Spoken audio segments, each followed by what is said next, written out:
13 years. That's how long it's been since he walked away in 2013. And now, one of the most divisive and most compelling figures in world football is heading back to the white giant of Madrid. Jose Mourinho, the man who called himself the Special One, is returning to Real Madrid. Some are cheering, others are holding their heads in their hands. One thing is certain, nobody is neutral about Jose Mourinho. Today we break down this stunning return and the widely divided reactions from fans and pundits alike. First, the facts. Jose Mourinho has agreed to return to Real Madrid on a 2-year contract. And he's already said to be saying his goodbyes at his current club, Benfica. The terms are specific, it's a 2-year deal with an automatic 1-year extension if he wins La Liga. Real Madrid are prepared to pay a buyout of up to €6 million to release him from Benfica. Mourinho is also expected to have a say in transfers and to bring his own coaching staff. The timing is built around the final game of the season. Real Madrid host Athletic Bilbao at the Bernabeu on Saturday, May 24th, their last fixture of the season. The club aims to announce it right after the season ends, with the unveiling targeted for May 26th. But there's one variable, the presidential election. The announcement may wait until Florentino Perez is re-elected. And if Enrique Riquelme confirms a rival candidacy, the reveal could slip to early June. Mourinho's first Real Madrid era ran from 2010 to 2013. His mission back then was clear: tear down Pep Guardiola's Barcelona dynasty. The first season was brutal, a humiliating 5-0 defeat to Guardiola's Barca in November 2010. But he hit back, he beat Barca in the Copa del Rey final. And in 2011-12, he ended a 4-year title drought by winning La Liga. In a legendary campaign that made Real the first team in La Liga history to reach 100 points. 3 years, 1 La Liga, 1 Copa del Rey, 1 Supercopa. But the Champions League crown he craved always eluded him, and he eventually left the club. What he left behind was glittering, but also scarred. Clashes with huge stars like Cristiano Ronaldo, Iker Casillas, and Sergio Ramos. And the infamous moment in a 2011 Clásico, when he poked Barca assistant Tito Vilanova in the eye. His first spell dragged Madrid back to the top, but also left division and tension throughout the club. 13 years on, he returns with a strikingly similar mission. To understand why Real Madrid turned back to Mourinho, you have to see how chaotic this season was.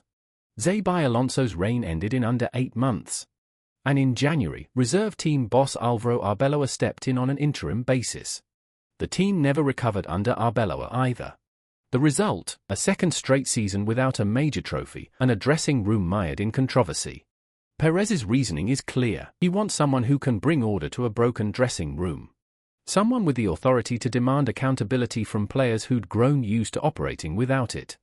According to BBC Sport, Perez negotiated with only one candidate, Mourinho, and no one else. That tells you how badly he wanted him. As for Mourinho's first transfer request, Manchester City's Rodri is reported to be top of the list. Seen as the key addition to bring balance and control to the midfield. Now for the heart of this video, the reaction to Mourinho's return is genuinely split in two. First, the fans who can't wait. To them, Mourinho is a proven winner. Someone who understands Madrid's culture, with the authority to hold players accountable. As one analysis put it, this squad, for all its dysfunction, still has the quality to win if it's properly managed. The Mbappé and Vinicius attacking partnership, world-class midfielders in Bellingham and Valverde. If Mourinho can shape that raw material, there's the potential to build an era-defining team. An intriguing detail too, Mbappé reportedly admired Mourinho's Madrid as a youngster. He even liked a social media post discussing the possibility of the Portuguese's return. But plenty are holding their heads in their hands, and the core worry is one thing: volatility. In his first spell, Mourinho clashed with enormous egos: Ronaldo, Casillas, Ramos, Benzema, Kaká, Özil. And the dressing room he's walking into now is, by many accounts, even more complicated. Whether you can field a Real Madrid side with both Mbappé and Vinicius has plagued the club all season. Sky Sports reported that Perez sees Mourinho as exactly the personality to sort this dressing room out. But that very Mbappé and Vinicius coexistence problem is one Mourinho will have to solve. The relationship with Vinicius, in particular, is a flashpoint.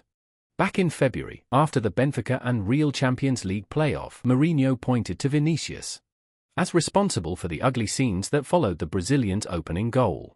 As one outlet bluntly asked, if Vinicius already had issues with Alonso, what are the chances he gets along with a man he may already bear some personal enmity toward? The experts are cautious too. Jorge Valdano, who left the club after a power struggle with Mourinho during that first spell, said this: Mourinho will arrive with his most charming side. At the start, everything will be very peaceful. But the real test, he warned, comes when the defeats come. Will peace be possible, or will we continue with this somewhat turbulent situation? Valdano also stressed that Mourinho is part of the solution, but not the whole solution, arguing the squad itself needs at least 4 defenders and a midfielder. This won't be fixed by swapping the manager. In the end, it comes down to this: Mourinho is still box office. As one outlet put it, nobody is neutral about him. Football fans all over the world will be tuning in every week to celebrate his wins or to watch his defeats. 3 managers, a broken dressing room, and an enormous gamble. The Bernabeu that sent him away 13 years ago has called him back. Will this reunion be an inspired rescue mission, or a recipe for tearing the club apart all over again? The special one is back, and with him, the drama at the Bernabeu begins again.